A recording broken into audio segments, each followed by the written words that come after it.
সেটা আবার আপনাদের জন্য বিব্রতকর একটা সিচুয়েশন হবে। আমরা এই আজকে দিয়ে বোধহয় 4 দফায় বসেছি। সালাম ভাই জানেন, আপনারা নিজেরাও ছিলেন। তো 4টা দফায় বসলাম, তারপরও এই রমজানের ক্রাইসিসটা থেকেই গেল। তো এটা ইনফ্যাক্ট দুঃখজনক। আর আমি মনে করি যে আপনারা যারা ব্যবসায়ীরা আছেন, আপনাদের লিডারশিপ নিয়েও আমাদের মনে এখন শঙ্কা জেগেছে যে আপনারা কোন টাইপের লিডারশিপ দিতে পারছেন। এনিওয়ে, মানে কথা শেষ, আজকে এখানে মিটিং শেষ। এরপরে কিন্তু রাষ্ট্র দায়িত্ব নেবে। আমরা কিন্তু বলেছি আমাদের কিন্তু রাষ্ট্রীয় পদ্ধতি আছে, সেটা আপনারাও জানেন। শুধু শুধু আপনাদের সঙ্গে আপনাদের প্রতি আমাদের একটা রেসপেক্টের জায়গা আছে এবং সেটা ভেরি মাচ হাই। যদি আমাদের আপনাদের প্রতি রেসপেক্টটা না থাকতো আমরা 2 মাস আগে থেকে বসতাম না। তো আপনারা কি করা যায়, কোন ভাবে মানে ভোক্তা তেল পাবে সেই ব্যবস্থা করেন। আমাদের শাহনাজ ভাই খুব চমৎকার ভাবে বলেছে যে 29 রমজান হয়ে গেল, আপনার তেলের ছড়াছড়ি হলো বাজারে, আমার তো লাভ নেই কোনো, আমার যারা নাগরিকরা তারা তো সুবিধা পেল না।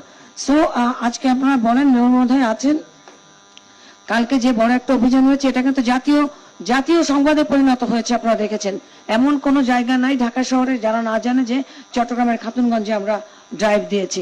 এখন আপনারা আমাদেরকে সমাধান দেন। 2-1 দিনের ভেতরে যদি চট্টগ্রামের তেলের সাপ্লাই যদি অ্যাভেলেবেল না হয়, তাহলে আমরা গুদাম পর্যায়ে মোবাইল কোর্ট করে সারাশি অভিযান চলবে। ক্লিয়ার? আমরা আর কোনো খুচরা বাজার অভিযান করবো না, আমরা গুদামে অভিযান করব এবং এটা দৃশ্যমান অভিযান হবে, আপনারা দেখতে পারবেন। আর শুধু গুদামে অভিযান করে আমরা শেষ করব না, আমরা কিন্তু জেল দিব।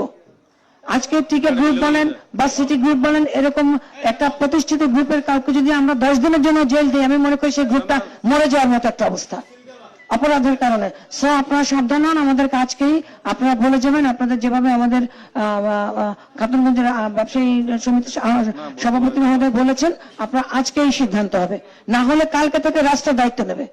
আর আমরা অভিযান করবো 2টার পর থেকে। আমাদের সঙ্গে ছাত্র সমন্বয়